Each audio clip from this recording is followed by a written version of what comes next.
il y a autant de parents différents, que d'enfants différents, que de façons d'être et de la relation qu'on a avec nos enfants, etc., etc. Et pour autant, on entend des conseils, des critiques et des remarques sur la façon dont on fait les choses, mais que ce soit dans notre vie de parents d'ailleurs ou dans tous les domaines de notre vie, hein, que ce soit au boulot, dans les relations, dans la famille, etc. Et j'ai envie de vous dire, essayez de vous en protéger quand même. Ça nous blesse et on pense qu'à ça, on n'arrive pas à sortir de la tête. Ça me fait mal parce que j'ai pas assez confiance en moi. Voilà pourquoi. Il faut essayer de ne pas chercher toujours de façon incessante quelque chose que vous n'aurez pas, c'est-à-dire l'amour que vous devez avoir pour vous-même au travers des autres. Vous devez vous aimer d'abord pour pouvoir être assez forte et assez fort pour prendre vos décisions et quand elles sont justes pour vous, que ça reste une décision, que ça reste une ligne de conduite et que vous soyez OK avec ce que vous faites.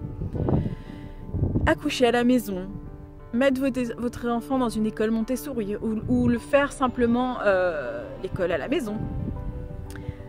Et j'en passe, et j'en passe, et j'en passe. Et dès qu'on n'est plus sur les rails, dès qu'on n'est plus dans ce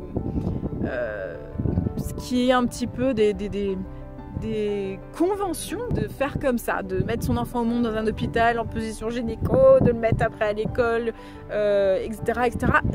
Mais tout bouge.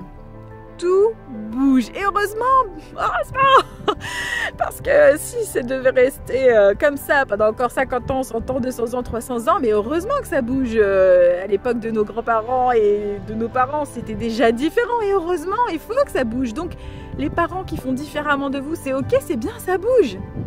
C'est bien, ça bouge. Et il faut que ça bouge, tout change. C'est même énorme le changement qu'il y a en ce moment. Ça va vite, ça va très vite et c'est très bien. C'est très bien que ça bouge. Il faut que ça bouge, mais il nous faut de la souplesse aussi intérieurement à tout à chacun pour accepter aussi de voir que tout d'un coup, les rails et là où on a l'habitude d'aller, c'est plus la direction forcément que l'on doit prendre parce que elle nous correspond peut-être plus et peut-être que elle correspond plus à l'époque à laquelle on vit. Il y a des choses qui sont en train de s'écrouler. Et tant mieux parce que ça fait place à de nouvelles constructions, il y a de nouvelles solutions, il y a de nouvelles perspectives. Et des perspectives d'avenir, on en a besoin. Yeah, on en a besoin. Donc c'est très bien. Alors ne vous sentez pas tout de suite persécuté, offensé, blessé. Dès que vous avez une remarque et une critique, dites-vous aussi que la personne qui est en face, elle a peut-être beaucoup de frustration et beaucoup de peur et que ça lui appartient. C'est pas à vous ça lui appartient. Donc, ne vous sentez plus blessé par ces personnes-là, acceptez qu'elles aient des peurs et des frustrations, on peut avoir beaucoup d'empathie aussi pour ces personnes.